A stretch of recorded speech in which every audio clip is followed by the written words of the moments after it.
Jean Park stood in the grand ballroom of the Waldorf Astoria in Manhattan watching women in designer gowns drift past him like expensive ghosts, and he felt absolutely nothing. 32 years old, 6'3", custom Armani suit hiding tattoos that told stories of a life most people only saw in movies, dark eyes that had witnessed too much violence to ever look truly soft, heir to the Park crime family that controlled half of New York's underground. And he was bored out of his mind at this. Charity fundraiser for Columbia University scholarships, where Manhattan's elite pretended to care about education, while really just networking and showing off their wealth. His business partner Carter kept nudging him, kept pointing out models and heiresses who were clearly angling for his attention, kept saying, "That one. Definitely that one." But Jean just sipped champagne and planned his escape, because beautiful women who wanted his money had stopped being interesting around the same time he'd taken over his father's empire at 25 and learned that pretty faces often hid the ugliest intentions. The orchestra played something classical. The chandeliers sparkled like captured stars, and Jean was about to leave when the crowd shifted near the champagne tables, and that's when he saw her. She wasn't a guest, wasn't wearing a gown, wasn't trying to catch anyone's attention at all.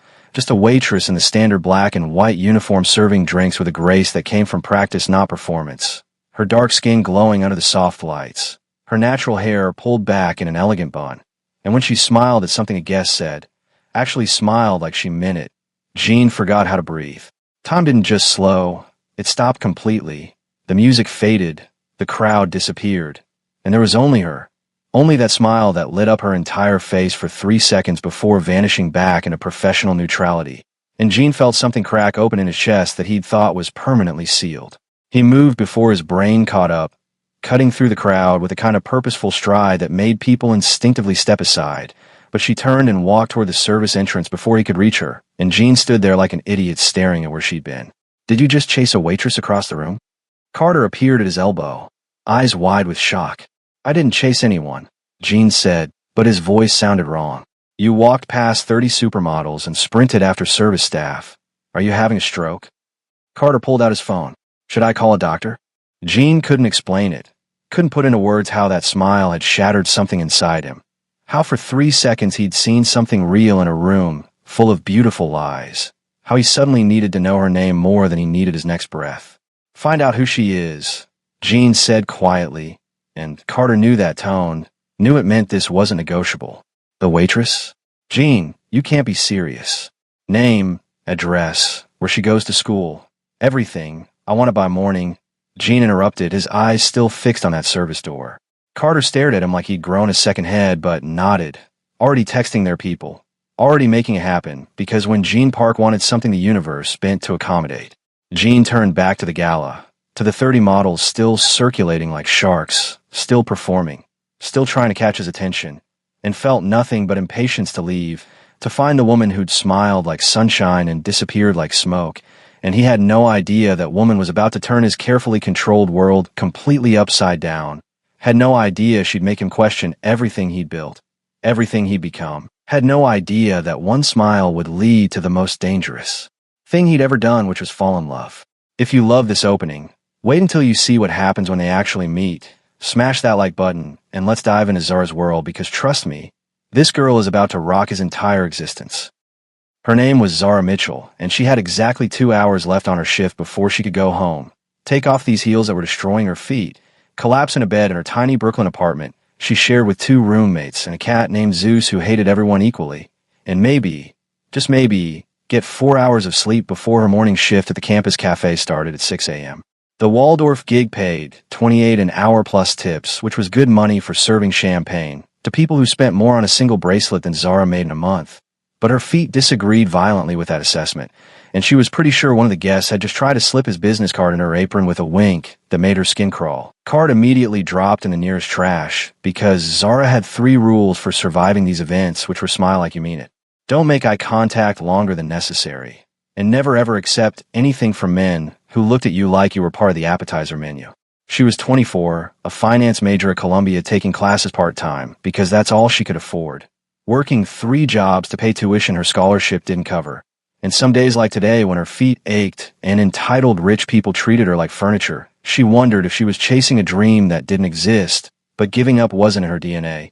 So she kept moving, kept smiling, kept believing that eventually something would break her way. Excuse me, miss. An older woman in diamonds gestured imperiously, and Zara moved toward her with her professional smile firmly in place, delivered champagne, received no thank you in return, and moved on because invisible was safest, and Zara had learned that lesson the hard way growing up in Oakland, watching her mother work 2 jobs just to keep them fed. She delivered her last tray and headed back toward the service entrance for a refill when she felt it. That prickling awareness of being watched, and she glanced over her shoulder to see him, tall and devastatingly handsome in a way that should be illegal. Dark eyes locked on her with an intensity that stole her breath, standing in the middle of the ballroom like he'd forgotten where he was. And for just a second their eyes met across the distance, and something electric passed between them. Then Zara blinked, shook it off, and pushed through the staff door into the bright fluorescent reality of the service corridor, because men who looked like that and stood in ballrooms like this didn't notice women like her except as objects to use and discard.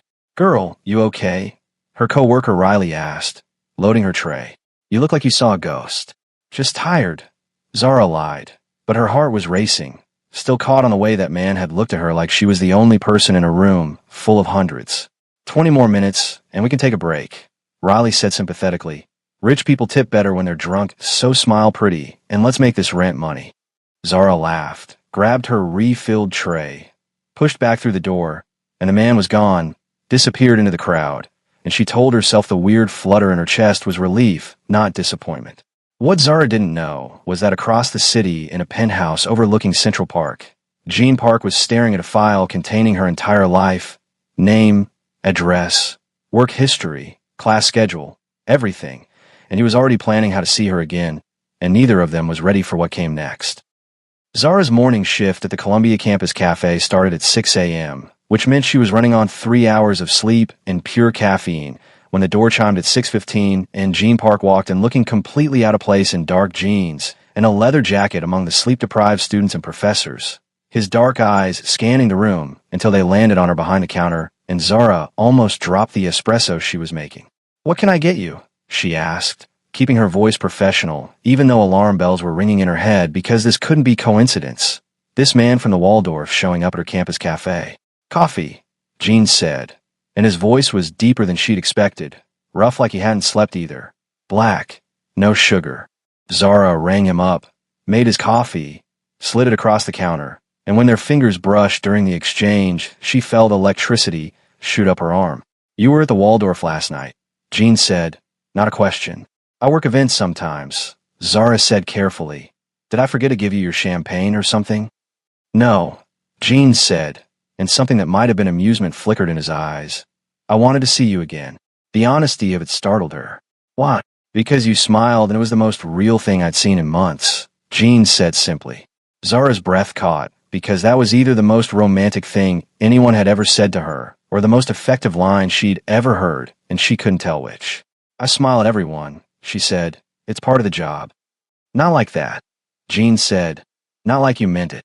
Before Zara could respond, her manager called her name, needing help at the morning rush, and she had to turn away, had to focus on orders and customers and not the man who'd somehow found her cafe. But when she looked back, Jean was still there, sitting at a corner table, coffee untouched, just watching her work with that same intense focus from the gala. Her shift ended at noon, and Zara changed out of her apron expecting him to be gone, but Jean was waiting outside, leaning against a black Mercedes that probably cost more than her student loans. "This is creepy," Zara said bluntly, even though her traitorous heart was doing backflips. "You showing up at my work, waiting for me. It's stalker behavior." "You're right," Jean agreed immediately. "I'm sorry, I just couldn't stop thinking about you, and I wanted to see if that moment at the gala was real, or if I'd imagined it." "What moment?" Zara asked. "The one where time stopped," Jean said quietly, and there was something so vulnerable in his expression that Zara's defenses cracked just a little. "Have lunch with me. Just lunch. 1 hour.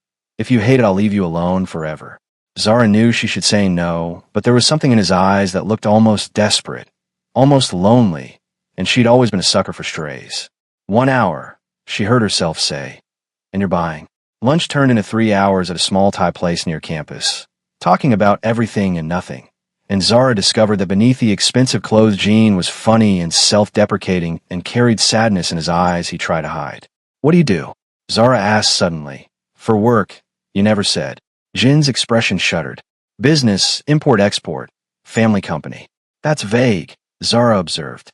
It's complicated, Jean said. Is it legal? Zara asked bluntly. Jean was quiet for a long moment. Mostly. And there it was. I should go, Zara said, standing. Wait. Jean caught her hand. Let me explain. Then explain, Zara challenged. Truth, right now or I walk. Jean looked at her, and she saw him decide to risk everything. My family runs one of the largest Korean crime organizations in New York, he said quietly. I inherited it when I was 25. I'm trying to make it legitimate, but that takes time. I've done things I'm not proud of, but Zara, I swear I would never hurt you. Stop, Zara interrupted because her world was tilting. I need to think. Take all the time you need. Jean said, but know this. From the moment you smiled, something changed. I changed, and I'm not giving up unless you tell me to. He left and Zara stood there, trying to figure out if she'd dodge a bullet or walked away from something extraordinary. And when her phone buzzed with a message from an unknown number saying, for what it's worth, I walked past 30 perfect women and saw nothing. Then I saw you. That has to mean something. She knew she was in trouble. The kind of trouble that could either save her or destroy her. Zara didn't sleep that night. Kept staring at Jin's message. Kept replaying his confession.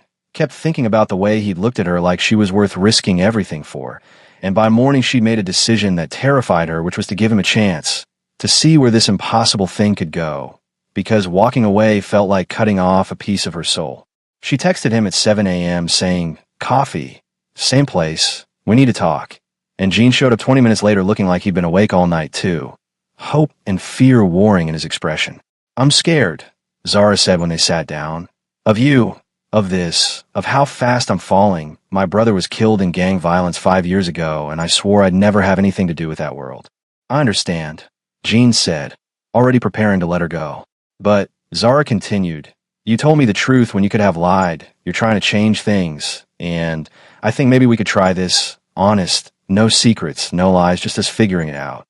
Jin's smile was beautiful and relieved, and Zara realized she was in so much deeper than she'd thought. They spent the next 3 weeks in a bubble, stolen hours between her classes and shifts. Jean showing up at the cafe every morning, taking her to dinner at small restaurants where nobody knew him, teaching her about Korean food and culture, listening to her dreams about graduating and starting her own financial consulting firm. And Zara fell harder every single day. Fell for the way he looked at her like she hung the stars. Fell for how he remembered every small thing she mentioned. Fell for the man he was trying to become, not the man his family had made him. But bubbles always burst. Zara was working her evening shift at a bar in Brooklyn when 3 men in expensive suits walked in, sat at her section, and when she approached to take their order, the older one smiled coldly and said, "You're Jean Park's girl." Her blood turned to ice. "I don't know what you're talking about," Zara said. "Don't play stupid," the man said. "Jin's father sent us with a message. Break up with Jean, or there will be consequences. Accidents happen to girls who don't listen. We know where you work, where you live, where your mother lives in California." Zara's hand shook as she set down her notepad. "Tell Jin's father I'm nobody. I'm just a waitress. I'm not worth this." "That's the smart choice," the man said, standing. "End it tomorrow or we'll end it for you." They left and Zara stood there feeling her entire world crumble because this was it. This was the reality she'd been afraid of, the violence she'd sworn to avoid. And no matter how much she loved Jean, she couldn't risk her family, couldn't risk her life, couldn't be the reason people got hurt.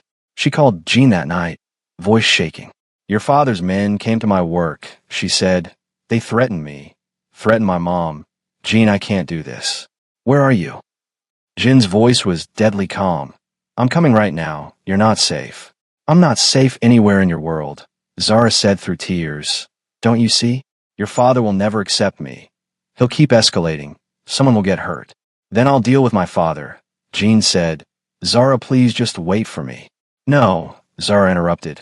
"I'm sorry, Jean. I'm so sorry, but I can't risk my family. Can't be the reason you go to war with your own father. This was beautiful, but it's over." "Don't do this," Jean said, and his voice cracked. "Don't let him win. He already won." Zara whispered, "Goodbye, Jean." She hung up, blocked his number, and collapsed sobbing because doing the right thing had never felt so much like dying. And across the city, Jean stared at his phone, feeling something inside him shatter before he stood, grabbed his keys, and drove to his father's office with murder in his eyes. And neither of them knew that this ending was really just the beginning. Jean walked into his father's office at midnight, past security who knew better than to stop him when he looked like this, and found his father at his desk going over ledgers like he hadn't just destroyed his son's entire world. You threatened her, Jean said, voice shaking with barely contained rage. You sent men to her workplace. His father looked up, expression cold. I protected you from a distraction. She was making you weak, making you forget who you are. She was everything, Jean said, and you took her from me. She was a waitress, his father dismissed, a nobody who would have dragged you down, compromised everything we've built. You'll thank me eventually. I will never forgive you for this, Jean said quietly, and the certainty in his voice made his father's eyes narrow. You don't mean that. I've never meant anything more, Jean said. You taught me that power without purpose is worthless, that family is everything, but you just showed me that you don't understand either of those things. You only understand control. Don't be dramatic, his father said. You'll get over the girl. Find someone suitable, someone who understands our world.